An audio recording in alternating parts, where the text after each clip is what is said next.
jump right in, and tomorrow I'll probably share a little bit more of my story, testimony, and but I'll give you a little bit of a background. Let me pull up this session here.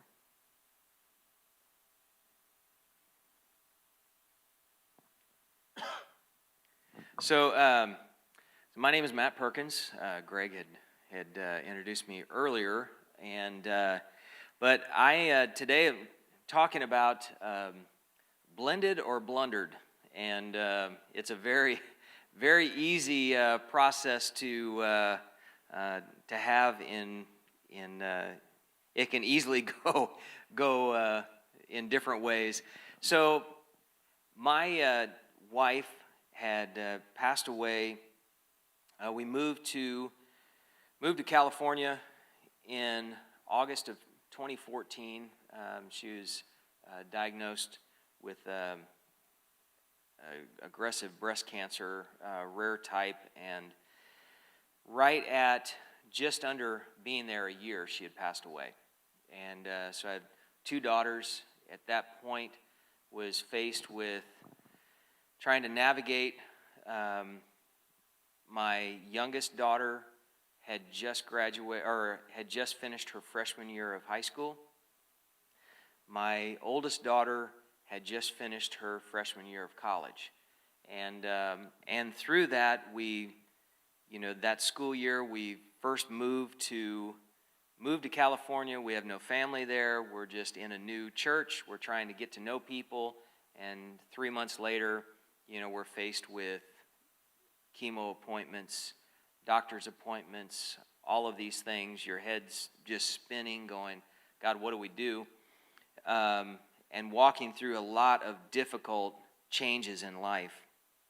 And then 2 days after, it was within I think it was the following week of my wife's funeral, then my youngest daughter had made the cheer team in our new high school, and so I'm taking her to the cheer first day of cheer camp and trying to keep it together and stop, and I talked to the cheer coach. I'm like, hey, just so you know, this is what's happening in our family, and she's not going to say a word about it. She's just going to keep on, and she'll probably have a smile on her face, and you'll never know, but I need to let you know what's happening. So going through that process of adjusting to single parenting, then the year after my wife had passed away, she passed away in July of 15. Then in 16, one of the best things I did, and still will go from time to time now, but right after Mary Beth had passed away, one of the guys on our staff had said, hey, next Thursday, you have an appointment at 10 o'clock. You better be there. I'm coming to find you. And he was like, you're going to talk to this counselor. He's a great therapist. You need to talk to him.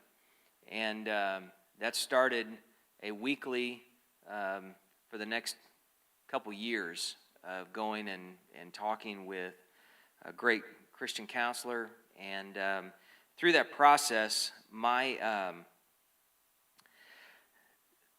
we're kind of on one side of town in Fresno, and so a lot of people had known, just because of the church, they knew about my story. A few months after I had kind of walked through all of that, there was a children's pastor who was on staff for about 15 years in another prominent church in Fresno on the other side of town, and he was speaking on a Sunday morning in their main service, and ended up, they had a heart condition that they didn't know about, and passed away immediately following the service, and as he was walking off the stage. And so I heard about it, didn't know their family, but then through she was seeing the same counselor that I was. And so we ended up that following year, we met, we kind of got together and started talking about how bizarre our lives are. We both got married at 19 to our spouses, both served our entire lives up to that point in ministry.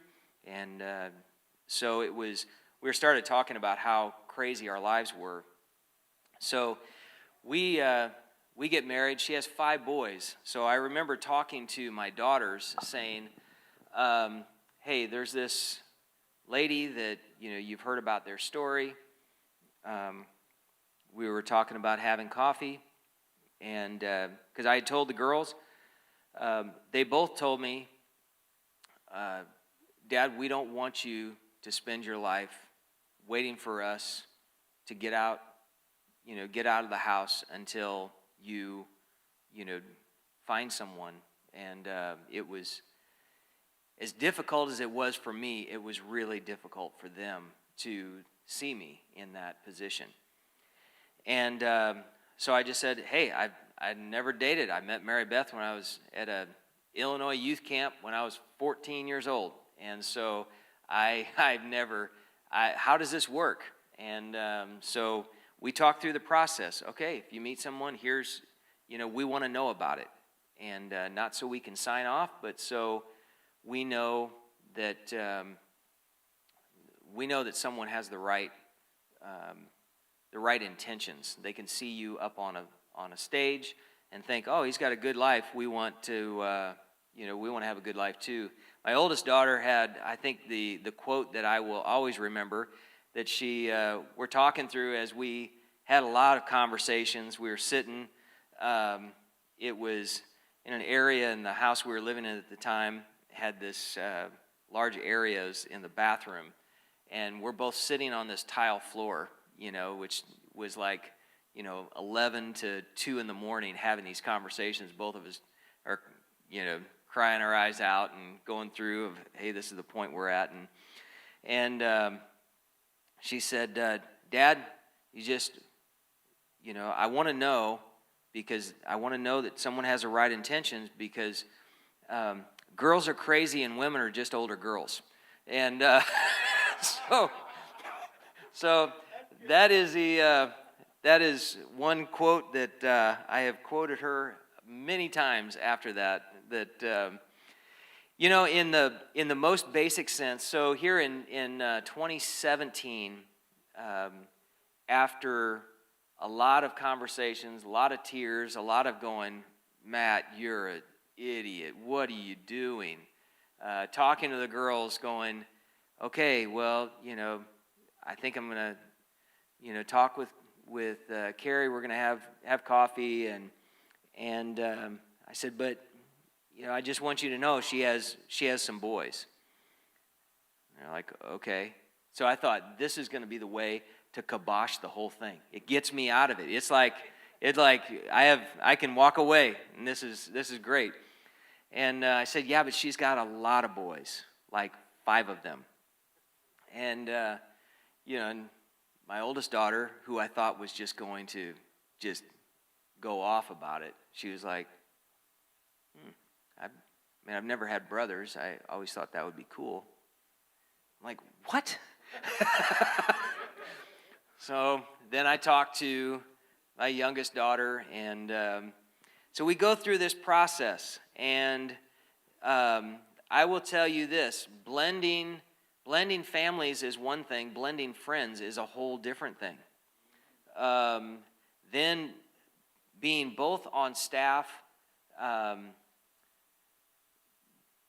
seeing the widow of a children's pastor who served in a prominent church, who has friends and a church that just fiercely love Carrie and these 5 boys, that's another challenge, because not only were we talking about blending families, but we were talking about blending friends. Then we're talking about blending churches. The overlap was chaos. And I talked to my counselor. I'm like, hey, do you see any red flags to this? And he goes, you're just going to have to navigate some waters, because both of you have people that really love you, and they want the best for you. They just think that you have to go through them. So we get married in 2017.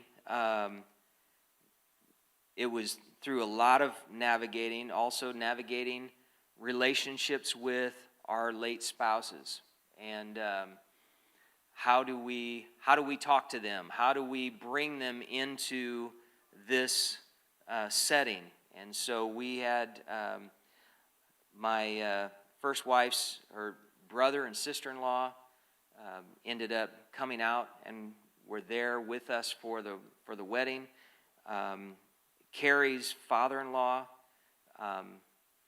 and mother-in-law were a part of the ceremony, and we made the decision that blended families, there are so many different, you have so many different options for blended families that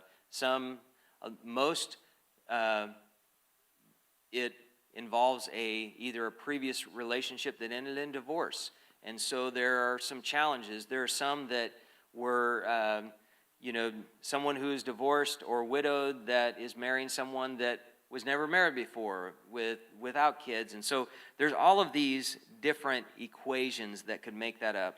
But in its most basic sense, a blended family is one where the parents have children from previous relationships, but all members come together as one unit. However, as a blended family becomes increasingly common, the definition of a blended family is changing. One of the things that is challenging about blended families, whether in the church, out of the church, we can look at it and go, oh, well, we go to church, we're Christians, this is going to be easy. There is nothing easy about a blended family. And it takes intention. I love the line. It says that a first marriage, you're innocent until proven guilty. You just you grow up together. Mary Beth and I, we met when we were 14 and got married. I was 19, she was 20, and you just kind of grow into one person, and the other accommodates for certain weaknesses, different strengths, and you just learn to grow together. So you're innocent until proven guilty. You start a blended second marriage, you are guilty until proven innocent. And you can go from 0 to 100 by using one careless word or action. And that's all it takes. And for us, one of the things that made our situation unique, I would say this. You have to remember who chose to pursue the relationship that you're in. I would guarantee it wasn't your kid's ideas or her kid's ideas for you to get together. And if it was all their idea and you got together because your kids wanted you to, then you're a moron. So then you've got to, boom, if you just got married because of your kids, then you need to, you didn't get married so you can have a built-in babysitter to help you raise your kids. You went into that relationship that you're going to have a life partner. And while that marriage has to be kept as the prime thing, because you're joining together, you also have to understand that there are kids that have to be raised in that time, and that you have to be strategic in how you raise your kids, how you are disciplining your kids. Who does the disciplining? When you have, is it, Carrie going to instantly, come in, we all move in, and she starts telling the girls, hey, you need to do this, you need to do this, this is not the way I run my house. They don't know that. Their mom went, and approached things in one way. So you have all of these different options that can lead to some interesting challenges.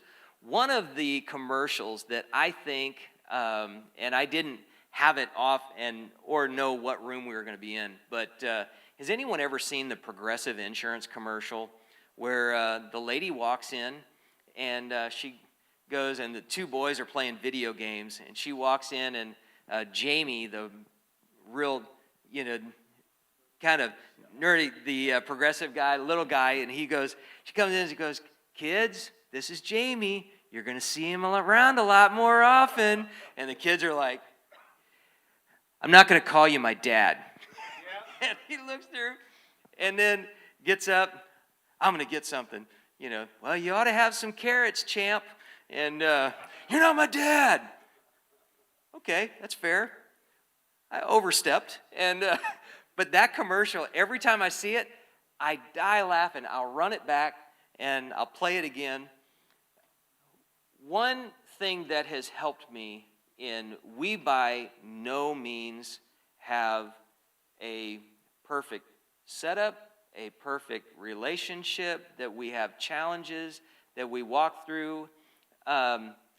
But we talked a lot with our kids before we got married. I went and talked with all of her boys. And what really kind of set it apart, really solidified, even in some of them saying, "Boy, I don't know if I really want my mom to get married." But they loved their mom. They were raised, they had a great dad. And in talking with them, knowing that we have to navigate, we're both navigating loss, basically 7 kids and 2 adults that are navigating grief and loss, and then walking through new challenges of trying to blend this thing together when it feels awkward, it feels weird, it's not natural, and it's so easy for us to commit assumicide. I love that term that I had came across. Assumicide is when we incorrectly believe what we know about another person's thoughts, feelings, and motivations. We can assume that everyone is at the same stage of life. We can assume that everyone is happy for us because we want to, "Hey kids, your parents are getting married," and we could assume that they're going to be happy for us. We can assume that because we want something done a certain way, that they're going to go along with it. Bottom line is, it's not going to happen that way all the time. And so being able to navigate those challenges, there were a couple of the boys that I first went and talked with our oldest, and Carrie's oldest son, and talked with him and said, "Colin, you're the oldest. You kind of stepped in and you filled some shoes when your dad passed away. And all of the boys look to you as their leader in your family for the guys. And so I just want to ask for your blessing. And I can't guarantee it's going to be smooth. In fact, we're going to hit some bumps. It's not going to be easy. But I will tell you that I will love your mom. And I will treat your mom with respect. And I will do everything I can to show you that she is going to be taken care of. That's all I can do." So we talked, and and he was nervous, and and you're thinking, okay, I'm a grown man here, and I am scared to death to talk with each of these boys like it's the first time. I'm talking to my late wife's dad the first time. I'm scared to death, going, look. So it was awkward, and getting through that, I talked with each of the other boys. There were some that were like, one of them in particular that has been probably the slowest to come around.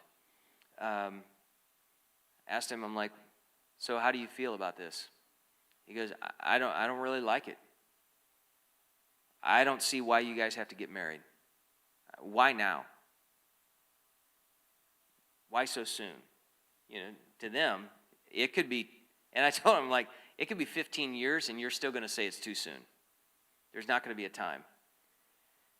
And so I told him in the mornings, we started off, awkward city, USA, living together, move everybody in together. We're like, oh, what the heck is going on? What am I doing? I sold my house, and she was selling her house, but we were just going to get something that can kind of be, okay, nobody's walking into, you're not walking into a house that my late wife lived in. I'm not walking into yours. And so we just talked, and the only thing that I could do in showing them, one, treating their mom the way she deserves to be respected, and then showing consistency. Clayton, who was the slowest one to come around, and it's just his personality. He was never disrespectful, but you could tell it wasn't his idea about this. And I just told Carrie, I'm like, I can't do anything other than be consistent. I will tell him I love him and to have a good day every morning when he leaves for school, and I expect nothing in return. At some point, he may say, I love you. It may be when he goes out of the house. I may never hear it. But he's going to one day remember that I was consistent and that I'll love him. I'm going to love you no matter what. If you're a knucklehead, I'm going to love you. If you're, jumping in with the whole family, I'm going to love you. In the Assumicide, we can think that everyone is at the same stage. The other thing is that we can assume that everyone is ready for something new. We can end up assuming when we communicate with our spouse that they're going to respond the way our previous spouse did. I remember one conversation, I was talking with Carrie, and she had asked me something, and the way she asked it, I instantly went into defensive mode because she said the same thing as something that Mary Beth would have said, but she meant something completely different. And when she said it, I was like, what are you even talking about? And she stopped, and I will never, it wasn't bad how she said it, but she looked at me, she goes, I don't know who you think you're talking to, but I'm not Mary Beth. I don't know how you thought I was saying this. And I had to stop, and I'm like, okay, fair point. We agreed early on. We're like, okay, if I ever call you Mary Beth or you call me Eddie, it's okay. We just give each other a high five and we laugh it off. And there are times when it would be easy to assume that the kids in the relationship would have your feelings. It's important that we not project. If you've gone through a tough divorce, you've gone through a breakup, and it was rough. I don't know of any divorces that were not rough and people that walked through it. A difficult thing. But to turn kids away and against their parent is not going to do any favors in the long run. It may win some points short term with somebody else. I was in a small group with some guys, and this is when I wasn't dating anyone. It was kind of, I don't know, maybe 8 months after Mary Beth had passed away, and I was with a group of guys in our small group, and we finished the night, and we were just kind of all talking. We had prayer, talked about life, and then one of the guys, he started talking, and we're like, hey, how's things going? He goes, oh, man, I don't know. My marriage is in rough shape. And like, what's going on? He goes, my wife goes ballistic if I even allude to the fact that something good came out of my previous relationship, that my ex-wife, that we had, there were some good times. She goes crazy. So I think there are things that always end up going. There's so many different variables that we have to be on guard. That, recognizing this is where I'm at in life, whether it was divorce, whether it was death, whatever it was, brought me to this point. We've stepped into a new relationship. And so while there is also a kind of taking a hold of what is ahead, there's also some things that you have to remember, whether it was mistakes, whether it was challenges, whether there were things that you're like, hey, that was a success. I had a point where I knew I needed to navigate loss and moving forward. I didn't move on from Mary Beth. We moved forward. We decided we were going to move forward in a relationship, but we were taking all of that, all of our previous experiences with us. So we celebrate each other's. We go out for Carrie and Eddie's anniversary. We'll go out to dinner, the two of us. We'll go out when it's celebrating me and Mary Beth's anniversary. Makes for a lot of things that you're celebrating all the time, and you get kind of confused because you're like, wait, who's this? But it's important for us to see from our kids and the people that are doing life around us that we're secure in who we are, and know that, yeah, there are times it can be awkward, but I want to always honor my boys and their father because he deserves that. He was a great man who passed away too soon, but he instilled some life principles into those boys that I want to come behind, and I want to cheer on, and I want to make sure that they know that they are loved and that I am going to always honor their dad. I'm not going to try and be their dad.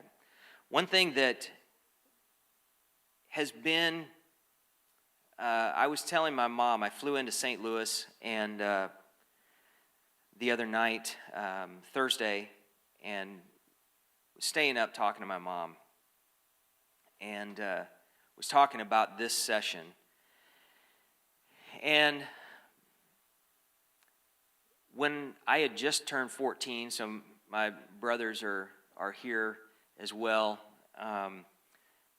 but our dad passed away young, and I had just turned 14 when my dad passed away, and I remember a lot of the feelings, but I also remember watching my mom navigate our family through loss. My mom got remarried when I was in high school, a couple years after my dad had passed away. I keep looking back at my life, thinking how it's like deja vu of watching all of these things go through. And having another guy come into our house who is older than my mom. He was kind of more almost like a grandpa type of personality. Raised his kids different than our parents raised us.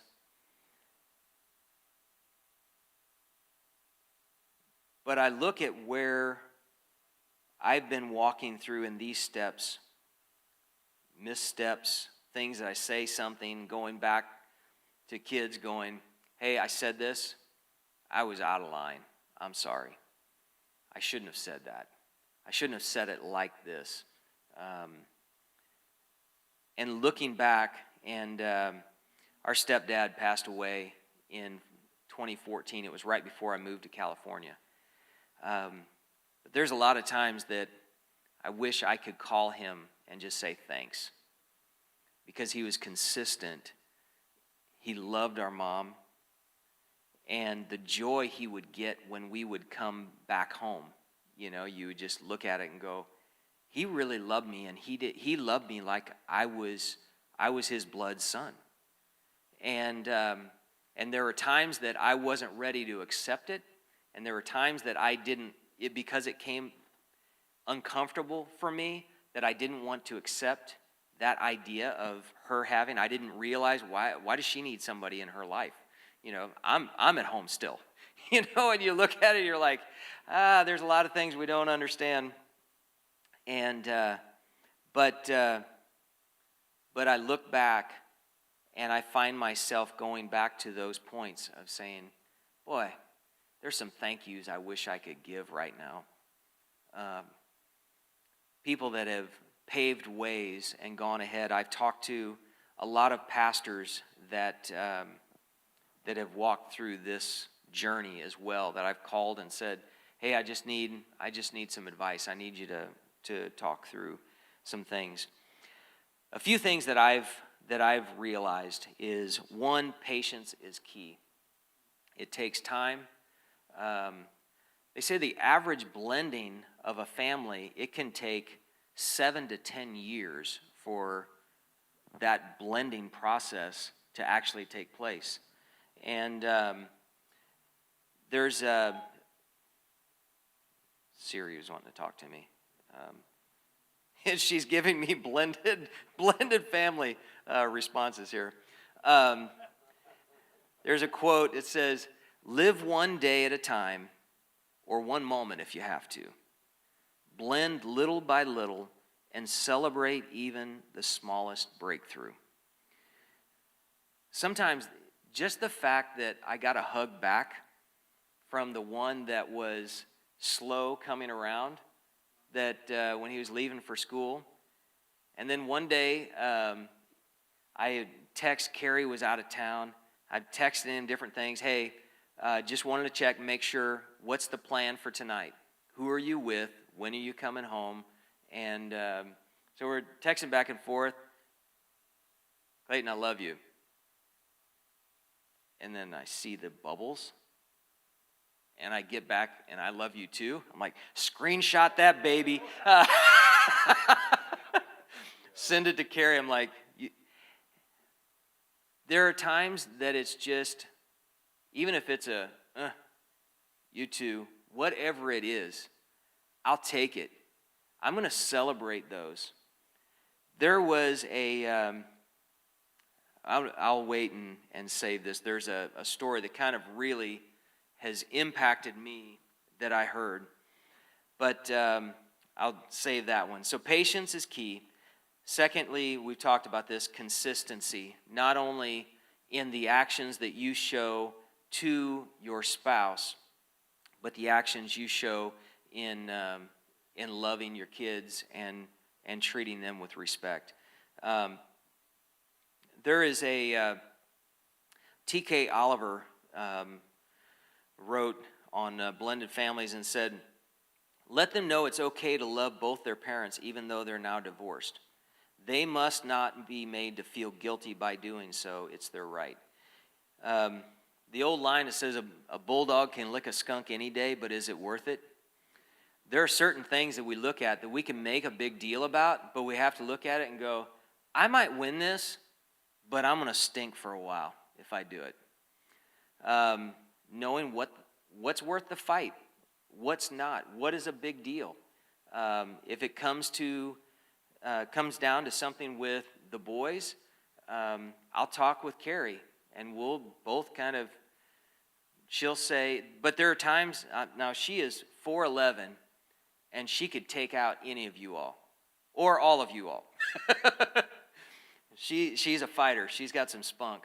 And raising 5 boys, you start understanding it. I think my mom's the same way. The hardest working person I've ever met in my life. And but there are times when we talk through, and I'm like, hey, what this one is, it's kind of frustrating me. And is everything okay? There's times when she'll say the same thing to me. She was like, hey, I want to talk to one of the girls about this, but I don't know how to approach this. And so we've tried to do this, and in that process, we're going to screw up, we're going to blunder it, we're going to mess it up. but knowing to go back to the point of, if they know my heart, if they know where I'm coming from, that it makes it a lot easier. And then lastly, of just leading by serving. If you are one that you can see that you put your money where the mouth is, that you're going to honor your spouse, the kids' parents, they're going to, or the kids, you're going to honor if there are other co-parenting things. It gets ugly. There's nasty situations. Just keep it civil. The only thing you can control is yourself. Control your attitude. If there's a difficult thing and a difficult ex relationship, or your spouse's ex and it's difficult, handle it with the most respect that you can, and just do what you know is right. Be godly about it. I was at a funeral, and this was well before Carrie and I had gotten married. And I don't think we were dating at this point, but it stuck out. There was just a sweet lady that was in our music ministry, and but was older, had been married. Her first husband passed away. She remarried, and he had passed away. And so I was attending this funeral, and I was sitting in the back and just watching. And her second husband was he was like completely opposite to her first. You know, he's a little bit more gruff, maybe a little more crass. He, just his industry and his profession, he just was he came across more gruff than her first husband. And so after her first husband died, then Carolyn was seeing this other guy at church, and then they went to her son, and her son was, I think he was probably in his 30s at that point. And he had said, he goes, he got up and was speaking, and he said, when my dad passed away, right before he passed away, he told me, he said, son, you need to promise me one thing. And he was like, well, yeah, anything, Dad. He goes, after I die, you need to encourage your mom to get remarried again. He was like, yeah, I don't think I can do that. I don't want. He was like, you have to. You have to do it, because she's too good of a woman to not be a great spouse to someone else. And you have to encourage her to do that. And he was like, I don't know if I can do it. And he was like, I'm asking you. So Carolyn and this other guy, they meet, and he was like, then they come and talk to me. He goes, they said, hey, we decided we want to get married. And he was like, what do you mean you want to get married? I thought you were just like doing what other old people do. You just go out and have dinner and coffee. I didn't realize there's like something there. And he told his honest story. He goes, my mom got married, and I didn't really care for him. And it was difficult. He was different than my dad, and it was hard for me. And the words that he said next have stuck with me. He said, but one of the things that happened is, he said, I learned to love him by the way he loved my mom. And I saw Carolyn a couple days later after the funeral. She was walking up at the church, and I stopped her and gave her a hug, and I said, Carolyn, I just wanted to see how you're doing. I said, there's something your son said that I don't think I'll ever forget. And she said, well, what was that? And I told her, and she said, oh, and she'll always call me honey. Oh, honey, that is the truth. And I said, well, what? She goes, I'm going to have to start learning how to make coffee again, because for the last 30 years, I haven't made a cup of coffee because he will always have the coffee. I would go to do the dishes, and he would beat me to the punch, and he would do it. I was loved so well. And it really brought out an example to me as a point that if I'm willing to set aside the things that I feel I'm entitled to, and we can be macho and idiots and all of these things saying, the woman needs to do this, the woman needs to do this, and all of that, and we can, all that garbage. But if we just say, even in Scripture it says, they'll know you by your love. If we're willing to say, I'm going to, even when it's difficult, if I'm walking through a challenging situation with a child, I'm going to love them through this. We'll get through it. It might be messy. You might have to go to a car impound lot late at night and pay $500 to get the truck out of the tow. You may find things that you wish you wouldn't have found when you do that. But you take a drive home and say, you know what, I love you. You're going to make some mistakes, but always know I'm there.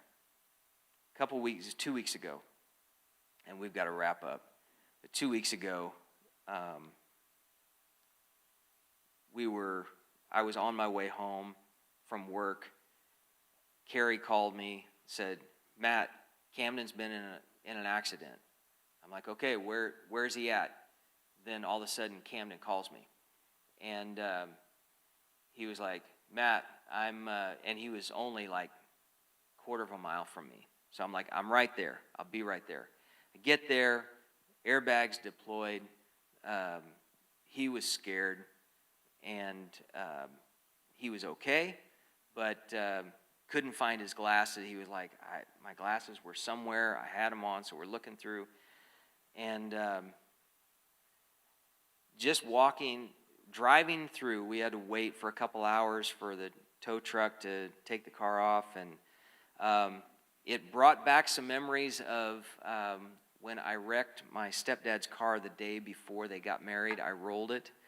And my mom was I was sitting in the back of the car, and my mom's like, that was Gabe's pride and joy car. I'm like, the queen of the guilt trip. And I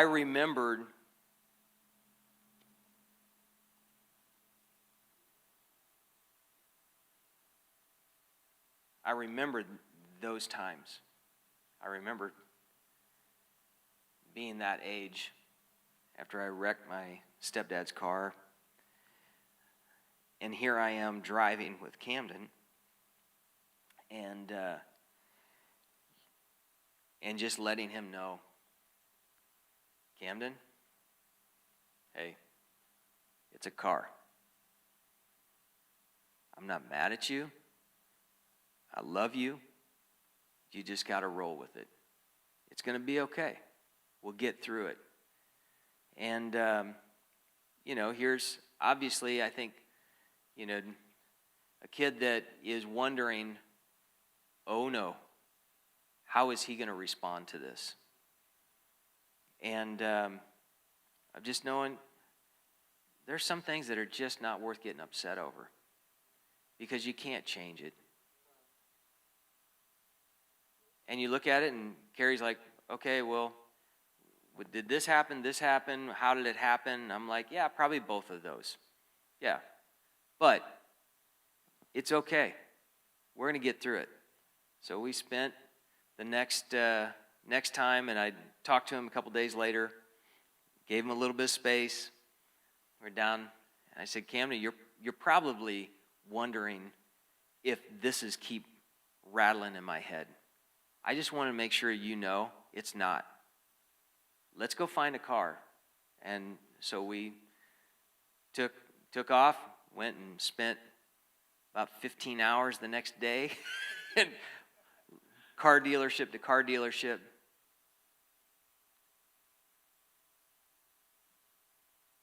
But it's crazy how some things end up coming back around in your life that you look at and go, God, help me to navigate. Once they're all out of the house, days would that be? How many years? Carrie and I, there's going to be time for us to do the things we want to do, and we're friends, and we laugh at the stupid things, and we get stressed out on the things that we can't control, and we get stressed out on things we can control. But the thing that we need to do at this stage in our life is to help navigate these kids so that they can walk through, not be mad at God for circumstances that they couldn't have changed, none of us could have changed, but looking at it and just saying, thank you, God, that you have given me an opportunity to have a voice in 5 boys' lives. I'm not going to do it right all the time. If I can have just a decent batting average, I'm good with it. But if I can look back and one day say, I hope that you've learned to love me by watching me love your mom. And if I can do that, I feel like I've been successful. So, any questions? Any landmines? Any bombs? Any great experiences or stories that you'd like to that we can